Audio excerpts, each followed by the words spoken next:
Hello students, आप सबका स्वागत है बीकॉम फाइनल ईयर की क्लास में। आज का हमारा टॉपिक होने वाला है capital structure. B Com final year की आपकी क्लास है।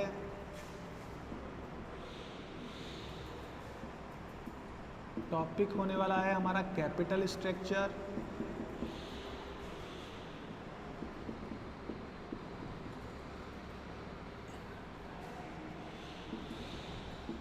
ABST का फर्स्ट पेपर है ये, ऑडिट एंड मैनेजमेंट अकाउंटिंग का।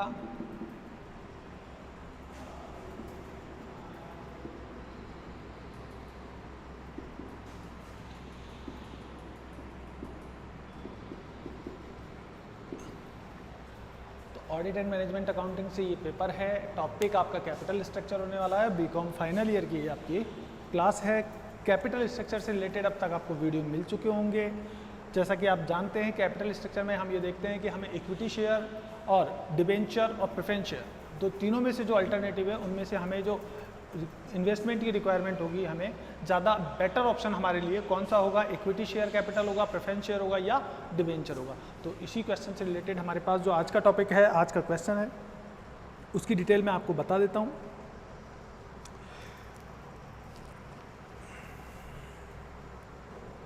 तो देखिए, हमारे पास दो प्रोजेक्ट है, प्रोजेक्ट ए और प्रोजेक्ट बी।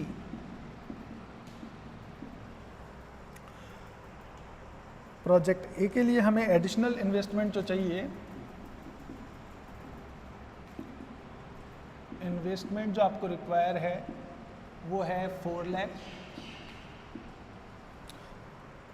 और इसके लिए जो आपके पास ऑप्शन है वो फर्स्ट ऑप्शन है आपके पास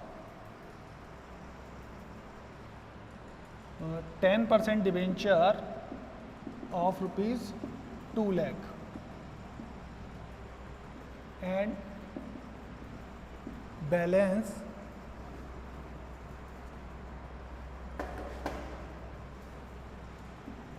$2,000 equity share of 100 each.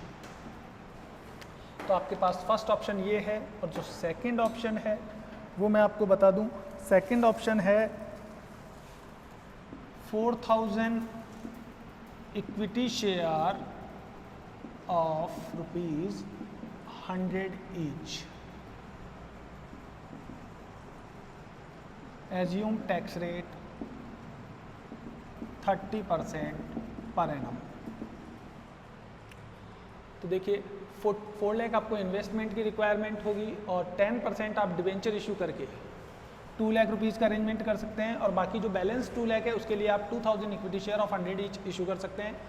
Second option आप यूज़ कर सकते हैं। सेकंड ऑप्शन में आपके पास 4,000 इक्विटी शेयर ऑफ 100 ईच आप इशू कर सकते हैं और टैक्स रेट आप एज्यूम कर सकते हैं 30% पर एनम। आपको फर्स्ट केस में जो EBIT लेनी है, इफ़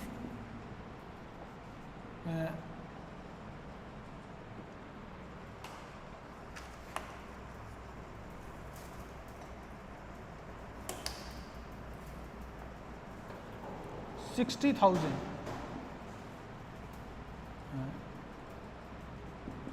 EBIT इज ₹60,000। और सेकंड जो बी केस है उसमें आपको EBIT एज्यूम करनी है 80,000।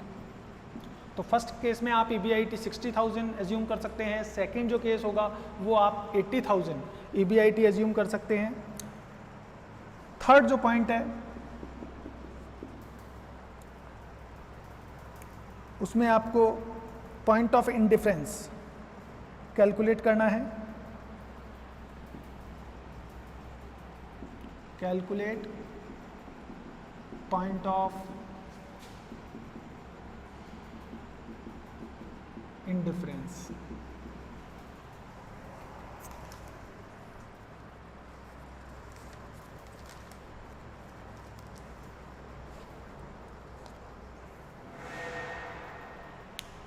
तो देखिए, क्वेश्चन की जो डिटेल है वो आपको मिल गई होगी। जो इन्वेस्टमेंट रिक्वायर्ड है हमारे पास वो 4 लाख है। और हमारे पास ऑप्शन जो है, यहाँ पे प्रोजेक्ट नहीं है हमारे पास ऑप्शन है। हमारे पास दो ऑप्शन हैं, 10% डिबेंचर इशू करके हम ले सकते हैं, ऑप्शन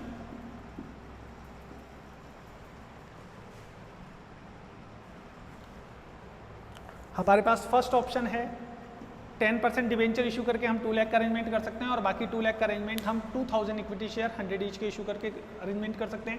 सेकंड ऑप्शन है हमारे पास कि हम डिबेंचर इशू ही नहीं करें बल्कि 4000 इक्विटी शेयर इशू कर लें और 4000 इक्विटी शेयर इशू करके हम 4 लाख का अरेंजमेंट करें। इस केस में हमें फर्स्ट केस में EBIT लेनी है 60,000, सेकंड केस में EBIT लेनी है 80,000 और फिर ये बताना है कि दोनों में से कौन सा ऑप्शन बेटर है। थर्ड जो केस होगा हमारे पास वो हो जाता है कैलकुलेट करना है हमें पॉइंट ऑफ इंडिफरेंस। देखिए हम ये क्वेश्चन कैसे सॉल्व करते हैं। तो सबसे पहले हम स्टेटमेंट ऑफ EPS बना लेते हैं of EPS।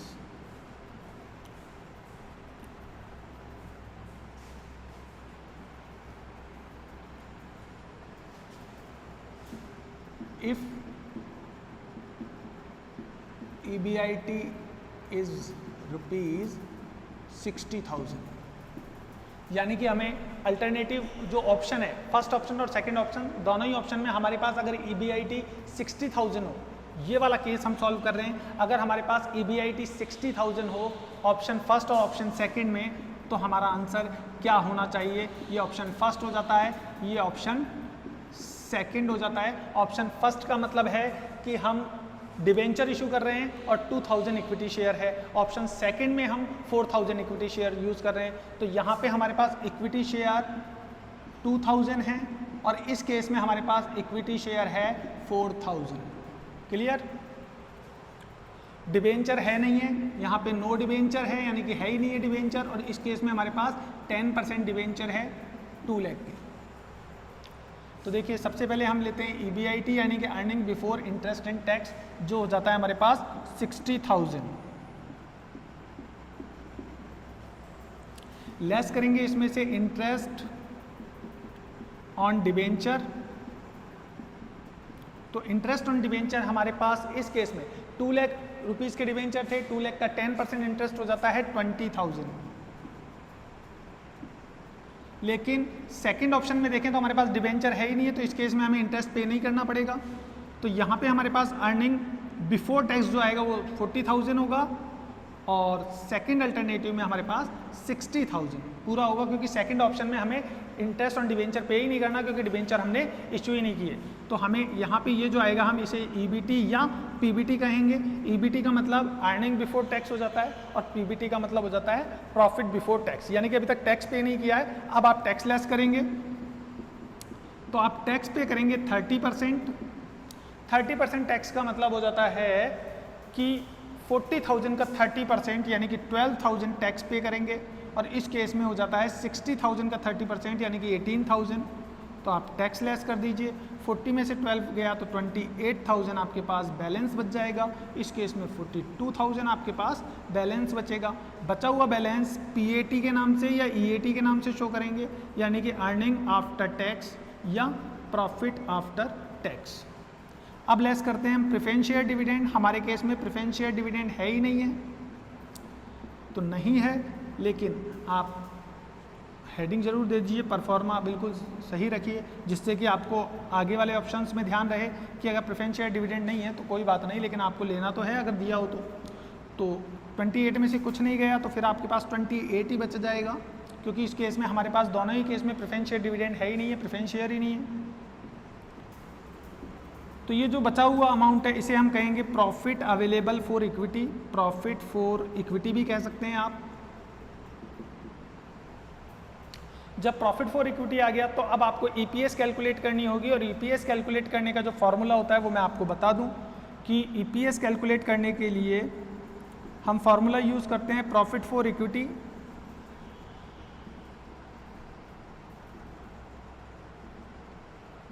Upon number of equity share. तो ये फॉर्मूला हमें काम में लेना है। EPS का मतलब है अर्निंग पर शेयर। तो देखिए EPS हम लिख रहे हैं, तो फर्स्ट केस में जो EPS आएगी वो मैं आपको बता देता हूँ कितनी आएगी। तो 28,000 आपके पास प्रॉफिट फॉर इक्विटी है और नंबर ऑफ इक्विटी शेयर आपके पास हो जाते हैं 2000। फर्स्ट केस में देखिए आपके पास इक्विटी शेयर 2000 है, तो यहाँ पे आपके पास जो EPS आ जाएगी वो हो जाएगी 14 रुपीज़। तो इस तरीके से 14 रुपीज़ आप EPS कैलकुलेट कर सकते हैं। और सेकंड केस में 42,000 आपके पास प्रॉफिट अवेलेबल फॉर इक्विटी है और नंबर ऑफ इक्विटी शेयर आपके पास है 4000। तो 4000 नंबर ऑफ शेयर का डिवाइड कर दीजिए आप, तो आपके पास EPS जो आएगी, अर्निंग पर शेयर जो आएगी 42,000 डिवाइडेड बाय 10,000, 4,000 सॉरी, तो ये आपके पास 10 रुपीज़ 50 पैसा ये EPS आ जाती है। फॉर्मूला इसके लिए आपने यूज़ किया है profit for equity upon number of equity share, और यहाँ पे EPS की कैलकुलेशन इस तरीके से की है। तो देखिए जिस केस में आपके पास EPS ज़्यादा होगी आप निश्चित रूप से वो सेलेक्ट करेंगे। तो यहाँ पे हमें जो जाना चाहिए वो फर्स्ट ऑप्शन पे जाना चाहिए, यानी कि जो डिबेंचर है हमें 10% डिबेंचर इशू करने चाहिए 2 लाख के, और 2 लाख रुपीज़ की इक्विटी शेयर कैपिटल इशू करनी चाहिए। तो यहाँ पे हम डिसीजन दे देंगे,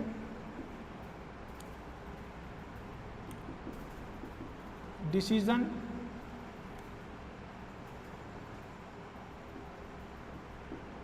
we should go for option first in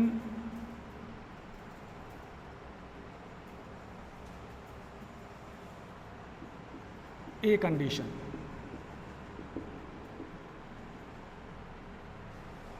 We should go for option first in a condition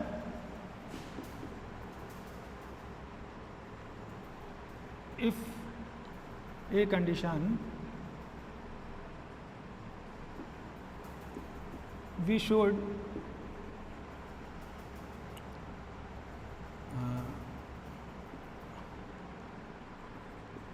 raised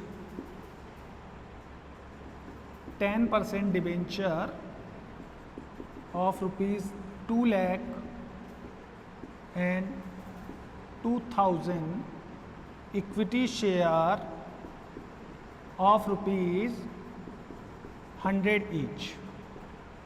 तो देखिए इस तरीके से आप डिसीजन दे सकते हैं कि we should go for option first in a condition we should raise 10% debenture of rupees 2 lakh and 2,000 equity share of 100 each. तो ये वाला आपका डिसीजन होना चाहिए। कब? अगर आपकी EBIT 60,000 होती है तो आप लिख सकते हैं इफ EBIT इज रुपीज 60,000। तो इस तरीके से आप ये आपका डिसीजन दे सकते हैं। अब हम बात करते हैं सेकंड केस की, यानी कि अगर हमारी EBIT 60,000 की जगह 80,000 हो जाए, यानी कि हमारी EBIT अगर 60,000 की जगह 80,000 हो जाए तो हमें कौन सा ऑप्शन सेलेक्ट करना चाहिए। तो ये देखने के लिए हम सेकंड केस पे आते हैं। तो सबसे पहले हेडिंग चेंज करेंगे। देखिए आपने सबसे ऊपर लिख रखा है इफ EBIT इज रुपीज 60,000, तो इसकी जगह हो जाएगा इफ EBIT इज रुपीज 80,000। तो हम EBIT को यहाँ पे चेंज कर देते हैं और EBIT यहाँ पे 60,000 की जगह हो जाती है 80,000। क्लियर? ऑप्शन आपके पास दोनों रहेंगे, 10% डिवेंचर रहेगा, 2,000 इक्विटी शेयर रहेंगे और नो डिवेंचर रहेगा सेकंड के ऑप्शन में, और इक्विटी शेयर रहेंगे 4,000। लेकिन EBIT जो है वो आपकी चेंज हो जाएगी और यहाँ पे EBIT चेंज होके आ जाएगी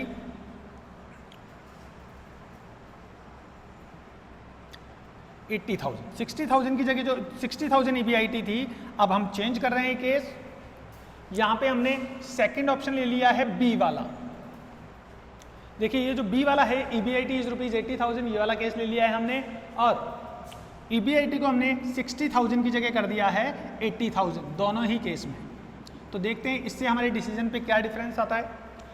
आपका इंटरेस्ट ऑन डिवेंचर, देखिए आपके पास ऑप्शन फर्स्ट यही है कि 2 लाख आपने डिवेंचर इशू किए हैं 10% इंटरेस्ट रेट पे और 2,000 इक्विटी शेयर इशू किए हैं 100 ईच। तो देखिए 2 लाख का 10% डिवेंचर आपको ऑप्शन फर्स्ट में पे करना पड़ेगा। 2 लाख का 10% इंटरेस्ट आपका हो जाता है 20,000। तो 20,000 हम इंटरेस्ट पे कर देंगे और 60,000 आपके पास बच जाएगा प्रॉफिट बिफोर टैक्स, यानी कि अभी इसमें से आपने प्रॉफिट बिफोर टैक्स है, यानी कि अभी आपने टैक्स पे नहीं किया है, तो आप टैक्स पे करेंगे 30%, 60,000 का 30% हो जाता है 18,000, ये आपका टैक्स बन जाता है। 42,000 आपके पास जो बैलेंस बचेगा उसे आप कहेंगे profit after tax. After tax का मतलब आपने टैक्स पे कर दिया है, या आप इसे अर्निंग आफ्टर टैक्स भी कह सकते हैं। फिर आप बात करेंगे प्रेफरेंस शेयर डिविडेंड की। हमारे पूरे क्वेश्चन में प्रेफरेंस शेयर का नाम ही नहीं है, इसका मतलब आपको प्रेफरेंस शेयर डिविडेंड पे नहीं करना है, तो यहाँ पे प्रेफरेंस शेयर डिविडेंड हो जाता है निल। 42,000 में से जीरो गया तो आपके पास फिर से 40,000 आएगा। ये 42,000 जो आएगा इसे आप कहेंगे प्रॉफिट फॉर इक्विटी, यानी कि ये बचा हुआ जो प्रॉफिट है ये सारा के सारा इक्विटी को जाएगा। अब हम बात करते हैं ईपीएस की, तो ईपीएस के लिए जो फॉर्मूला काम में लेंगे हम यही वाला फॉर्मूला काम में लेंगे। तो ईपीएस का फॉर्मूला मैंने आपको बताया था profit for equity upon number of equity share. तो हमारे पास ऑप्शन फर्स्ट में ये जो ऑप्शन है हम बात कर रहे हैं 10% डिबेंचर वाले की, तो ये जो ऑप्शन है ये वाला, तो इस केस में हमारे पास इक्विटी शेयर है 2,000। तो देखिए 42,000 ये हमारे पास हो जाती है प्रॉफिट फॉर इक्विटी और नंबर ऑफ इक्विटी शेयर हो जाते हैं 2,000, तो हमारे पास ईपीएस आ जाती है 21 रुपीज। तो अर्निंग पर शेयर आपका हो जाएगा 21। कब? ऑप्शन फर्स्ट में, अगर आपका ईबीआईटी 80,000 है तो। अब बात करते हैं सेकंड ऑप्शन, यानी कि 4,000 इक्विटी शेयर हो, डिबेंचर हो ही नहीं, डिबेंचर के थ्रू हम कोई भी इन्वेस्टमेंट नहीं ले रहे, हम जो इन्वेस्टमेंट कर रहे हैं किसके थ्रू कर रहे हैं? इक्विटी शेयर के थ्रू। तो इक्विटी शेयर के थ्रू अगर हम कैपिटल का अरेंजमेंट करते हैं तो इंटरेस्ट हमें पे नहीं करना है, क्योंकि डिबेंचर इशू ही नहीं किए। तो डिबेंचर इशू नहीं किए तो डिबेंचर इंटरेस्ट हो जाता है निल। ईबीआईटी आ जाएगी पूरी 80,000, जिसे आप ईबीटी कहेंगे क्योंकि इंटरेस्ट आपने लेस कर दिया जो जीरो था। अब टैक्स की बात आती है तो 80,000 का 30% आप टैक्स कैलकुलेट कीजिए। 80,000 का 30% हो जाता है 24,000, तो 56,000 जो बचेगा इसे आप कहेंगे प्रॉफिट आफ्टर टैक्स। इसमें से फिर से प्रेफरेंस शेयर डिविडेंड की लेस कीजिए। प्रेफरेंस शेयर डिविडेंड हमारे पास है नहीं, तो प्रेफरेंस शेयर डिविडेंड जीरो कर दीजिए आप। 56,000 जो बचेगा इसे हम कहेंगे प्रॉफिट अवेलेबल फॉर इक्विटी, यानी कि ये जो प्रॉफिट है ये केवल और केवल इक्विटी के लिए अवेलेबल है। अब यहाँ पे 56,000 में नंबर ऑफ इक्विटी शेयर का डिवाइड कर दीजिए। तो सेकंड केस में आप देखिए सेकंड जो ऑप्शन है इसमें हमारे पास नंबर ऑफ इक्विटी शेयर है 4,000। तो यहाँ पे हम जो डिवाइड करेंगे नंबर ऑफ इक्विटी शेयर का डिवाइड करेंगे 4,000 का, तो यहाँ पे हमारे पास शायद ही आ जाता है 14 रुपीज पर शेयर। तो ईपीएस का मतलब मैं आपको बता दूं अर्निंग पर शेयर होता है, इस बात को याद रखिए, अर्निंग पर शेयर। और इसके लिए हमने जो फॉर्मूला यूज किया है वो है profit for equity upon number of equity share. तो देखिए अगर हमारे पास 80,000 ईबीआईटी हो या हमारी ईबीआईटी 80,000 हो तो हमारे लिए ऑप्शन फर्स्ट बेटर होगा, जैसा कि हमारे पास पहले भी था, क्योंकि इस केस में हमारी जो ईपीएस है वो 14 से बढ़कर 21 हो जाती है। तो इस केस में भी हम we should go for option first in B condition. तो हम यहाँ पे बी सिचुएशन सॉल्व कर रहे हैं, तो बी कंडीशन में हमारे लिए ऑप्शन फर्स्ट बेटर होगा। And we should raise 10% debenture of rupees 2 lakh and 2,000 equity share of rupees 100 each if EBIT is rupees 80,000। तो अगर ईबीआईटी आपकी बढ़ जाती है तो भी आपको कोई फर्क नहीं पड़ेगा। अब इस क्वेश्चन का थर्ड पार्ट सॉल्व करेंगे हम, यानी कि हम पॉइंट ऑफ इनडिफरेंस सॉल्व करेंगे। अब तक हम 2 क्वेश्चन सॉल्व कर चुके हैं इस पार्ट में, ए और बी।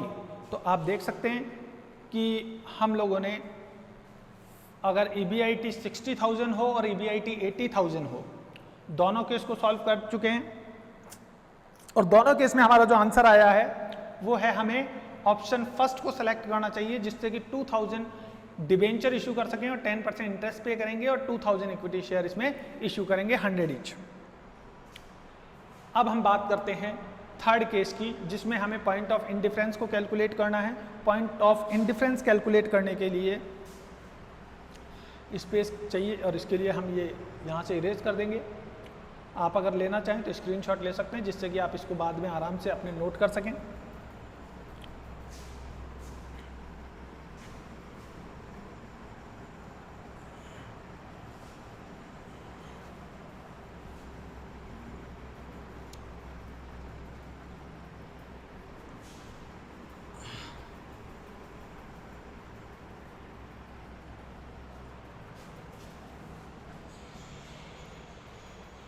तो देखिए पॉइंट ऑफ इंडिफरेंस कैलकुलेट करने के लिए हमें कैलकुलेट करना है पॉइंट ऑफ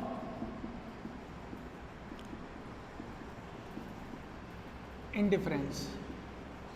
और इसका मतलब मैंने आपको पहले भी बताया था, पॉइंट ऑफ इंडिफरेंस का मतलब होता है चाहे आप ऑप्शन फर्स्ट सेलेक्ट करें या ऑप्शन सेकंड, चाहे आप इक्विटी शेयर इशू करें या इक्विटी शेयर इशू नहीं करें, चाहे आप डिबेंचर इशू करें या नहीं करें, लेकिन आपके पास जो ईपीएस आएगी वो दोनों ऑप्शन से सेम आनी चाहिए। यानी कि आप डिबेंचर इशू करो या इक्विटी शेयर इशू करो, लेकिन आपके पास जो ईपीएस होगी वो दोनों ही ऑप्शन में सेम होनी चाहिए। उसे हम क्या कहेंगे? पॉइंट ऑफ इंडिफरेंस कहेंगे।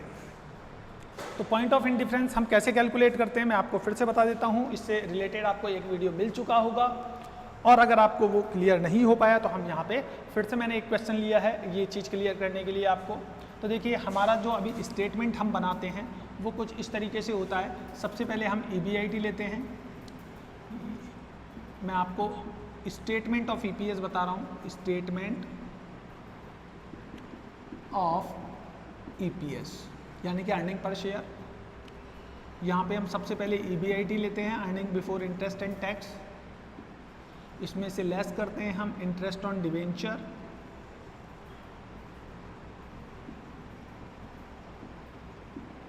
ये जो बचता है इसे हम बोलते हैं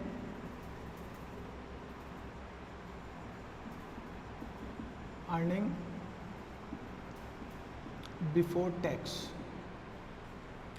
इसमें से हम लेस करते हैं टैक्स, ये जो आता है इसे हम कहते हैं अर्निंग आफ्टर टैक्स। शॉर्ट में हम EAT कहते हैं, अर्निंग आफ्टर टैक्स, इसे EBT कहते हैं। और फिर हम इसमें से लेस करते हैं प्रेफरेंस शेयर डिविडेंड,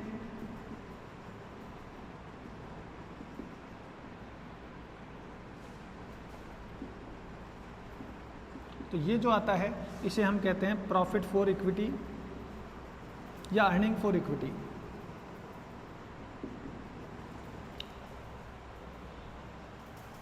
तो ये हमारा स्टेटमेंट है EPS कैलकुलेट करने के लिए। और लास्ट में हम फॉर्मूला लगा देते हैं EPS की कैलकुलेशन के लिए, अर्निंग पर शेयर की कैलकुलेशन के लिए। फॉर्मूला जो यूज़ करते हैं वो है profit for equity, profit for equity upon number of equity share.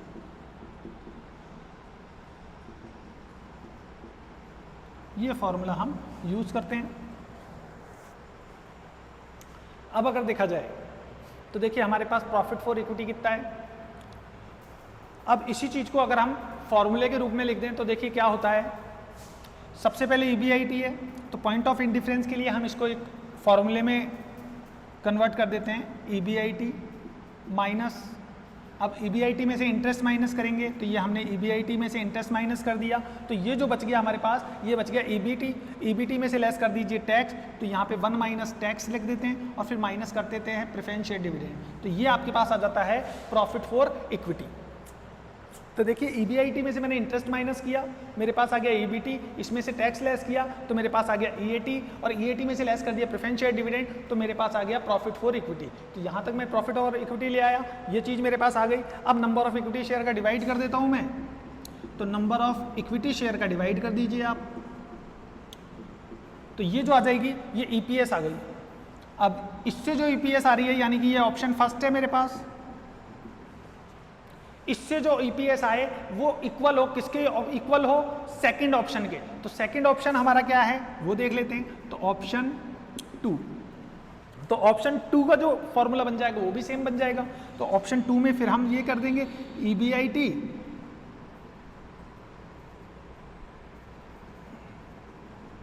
Minus interest, तो ये EBT आ गया, इसमें से 1 माइनस टैक्स लेस कर दीजिए और प्रेफरेंस शेयर डिविडेंड को लेस कर दीजिए, डिवाइड कर दीजिए नंबर ऑफ इक्विटी शेयर का।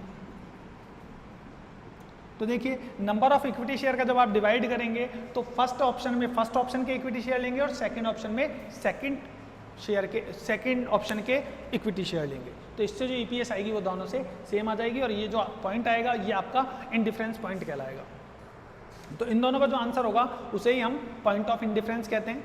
अब अगर इस चीज़ को हम प्रैक्टिकली इस क्वेश्चन में सॉल्व करें तो किस तरीके से सॉल्व करेंगे ये मैं आपको सॉल्व करके बता देता हूँ। स्पेस चाहिए, स्पेस के लिए हम ये स्टेटमेंट अब यहाँ से हटा देते हैं और ये स्टेटमेंट मैं समझता हूँ हर क्वेश्चन में अब तक हमने यूज़ किया है, तो आपको अब तक अच्छे से याद हो चुका होगा, आपके माइंड में ये अपनी जगह बना चुका होगा।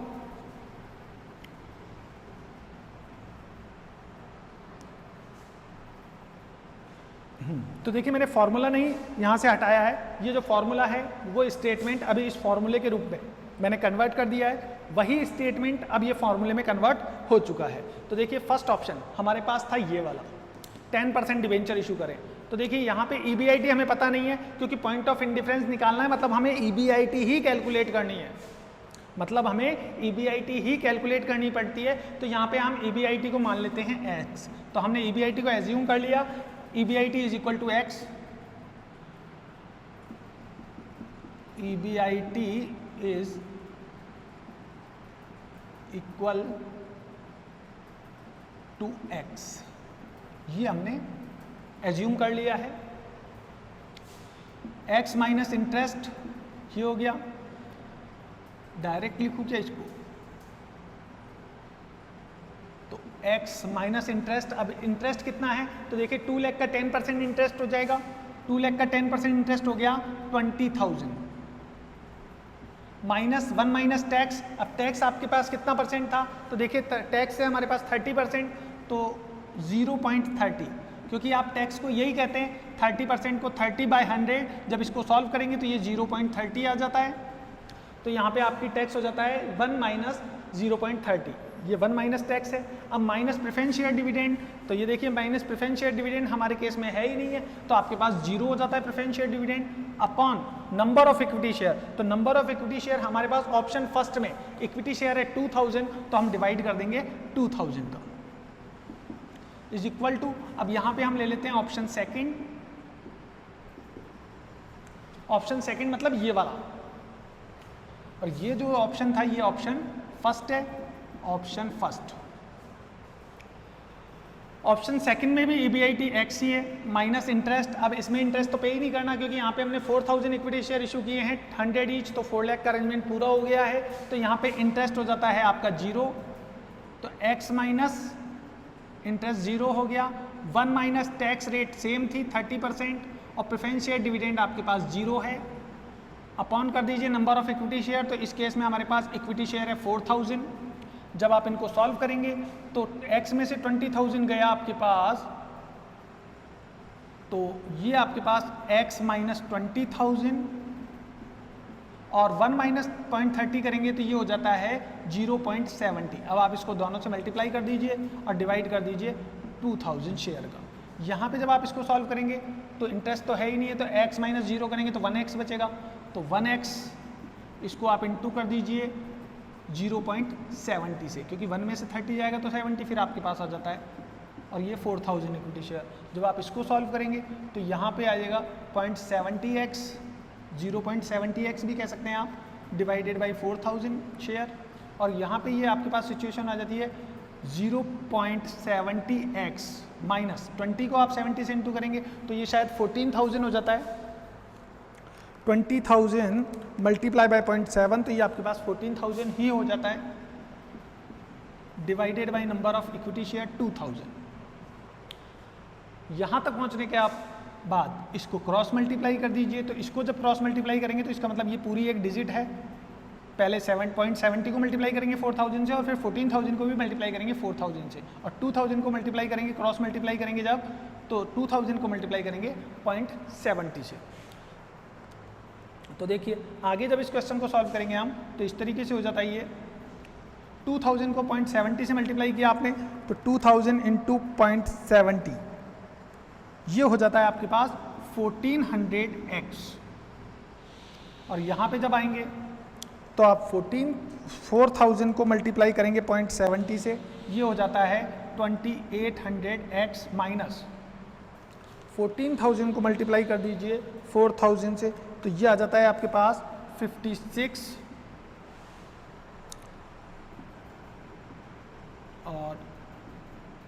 640 आ जाते हैं। तो ये अमाउंट आपके पास आ जाती है। अब आप जब इसको ट्रांसफ़र करेंगे तो 2800x माइनस का हो जाता है और प्लस का 1400x है आपके पास पहले से,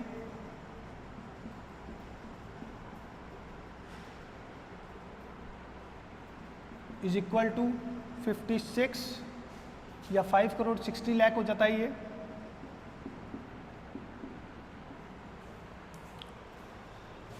अब आगे देखिए 2800x में से 1400x आप लेस करेंगे तो आपके पास जो बचेगा, अब इस फॉर्मूले को तो मैं हटा देता हूँ, ये फार्मूला तो अप्लाई हो चुका है।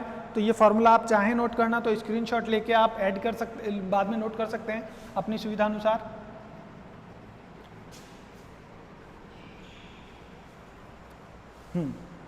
तो देखिए यहाँ पे आपके पास बचेगा -1400, ये भी माइनस का था, -1400x और यहाँ पे -5 करोड़ 60 लाख बच जाएगा आपके पास।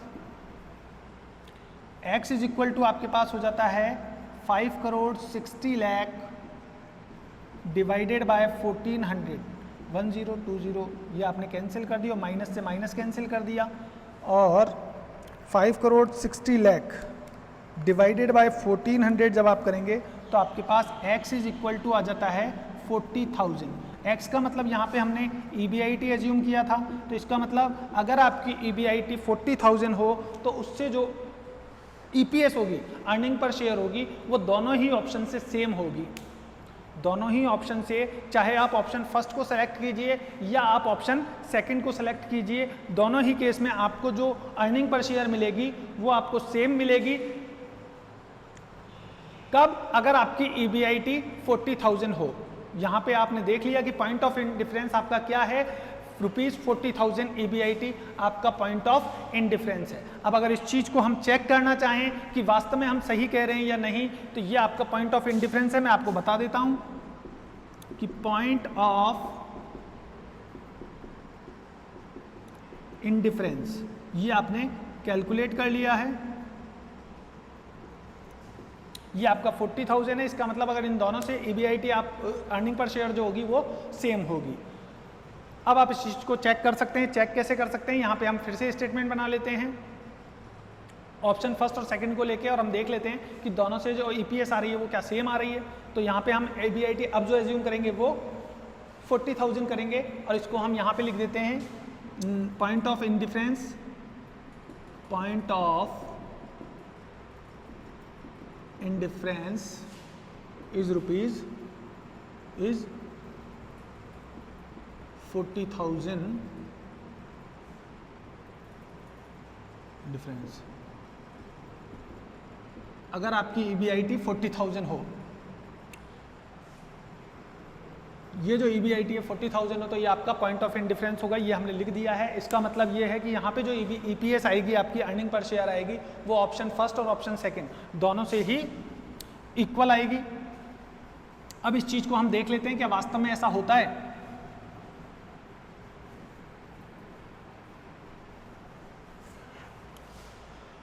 तो देखिए यहाँ पे हम फिर से स्टेटमेंट तैयार कर रहे हैं, statement of earning per share. ये ऑप्शन फर्स्ट और ये हमारे पास है ऑप्शन 2।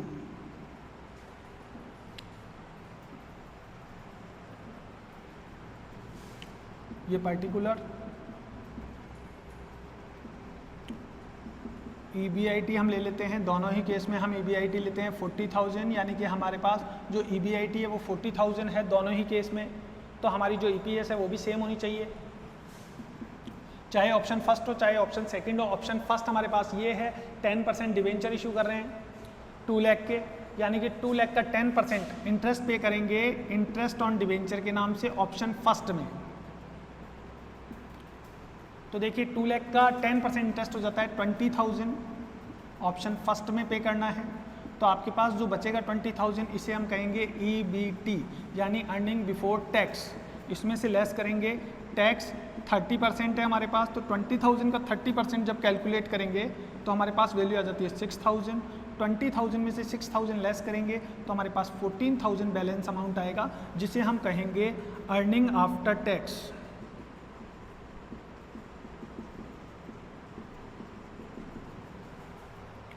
अर्निंग आफ्टर टैक्स को हम शॉर्ट में EAT लिखते हैं। लेस करेंगे प्रेफरेंस शेयर डिविडेंड, हमारे केस में प्रेफरेंस शेयर डिविडेंड है ही नहीं, तो आपके पास जो 14,000 बैलेंस अमाउंट आएगा इसे हम कहेंगे प्रॉफिट फॉर इक्विटी या प्रॉफिट अवेलेबल फॉर इक्विटी, आप कुछ भी कह सकते हैं दोनों में से। फिलहाल अब प्रॉफिट फॉर इक्विटी लिख देते हैं। तो ऑप्शन फर्स्ट हो गया, और ऑप्शन फर्स्ट में अब हम देख लेते हैं ईपीएस। ईपीएस को कैलकुलेट करने के लिए जो फॉर्मूला हम यूज में लेंगे वो होगा profit for equity upon number of equity share. Profit for equity हमारे पास आ चुका है 14,000, और नंबर ऑफ इक्विटी शेयर अगर ऑप्शन फर्स्ट में देखें तो ऑप्शन फर्स्ट में हमारे पास नंबर ऑफ इक्विटी शेयर है 2,000। तो देखिए 14,000 ये हमारे पास प्रॉफिट फॉर इक्विटी है, नंबर ऑफ इक्विटी शेयर 2,000 है, तो इस केस में हमारे पास ईपीएस जो आएगा वो 7 रुपीज़ आ जाएगा।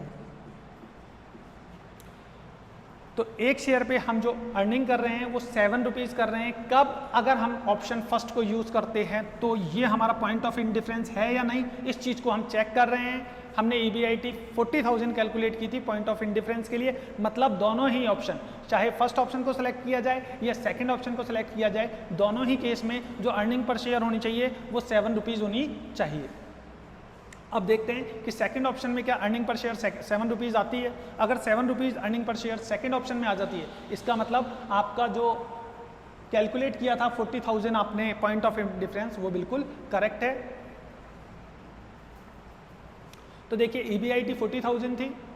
इंटरेस्ट ऑन डिवेंचर अगर हम देखें सेकंड केस में तो इंटरेस्ट होगा ही नहीं, क्योंकि आपने सारे के सारे इक्विटी शेयर इशू किए हैं, तो आपका EBIT 40,000 आ जाएगा। EBT 30% आप टैक्स पे करेंगे तो 40,000 का 30% 12,000 हो जाता है। 28,000 आपके पास जो बचेगा बैलेंस अमाउंट उसे आप कहेंगे earning after tax. Earning after tax में से आप प्रेफरेंस शेयर डिविडेंड को लेस करेंगे, जब आपके पास प्रेफरेंस शेयर डिविडेंड है नहीं तो आपके पास 28,000 जो बचेगा अमाउंट उसे आप प्रॉफिट अवेलेबल फॉर इक्विटी कहेंगे या प्रॉफिट फॉर इक्विटी कहेंगे। जब आपके पास प्रॉफिट फॉर इक्विटी आ गया तो फिर से आप EPS की कैलकुलेशन करेंगे अर्निंग पर शेयर की, जिसके लिए आप फॉर्मूला यूज़ करेंगे profit for equity upon number of equity share, और आपके पास प्रॉफिट फॉर इक्विटी है 28,000 सेकंड ऑप्शन में, और नंबर ऑफ इक्विटी शेयर आपके पास सेकंड ऑप्शन में है 4,000 इक्विटी शेयर 100 ईच।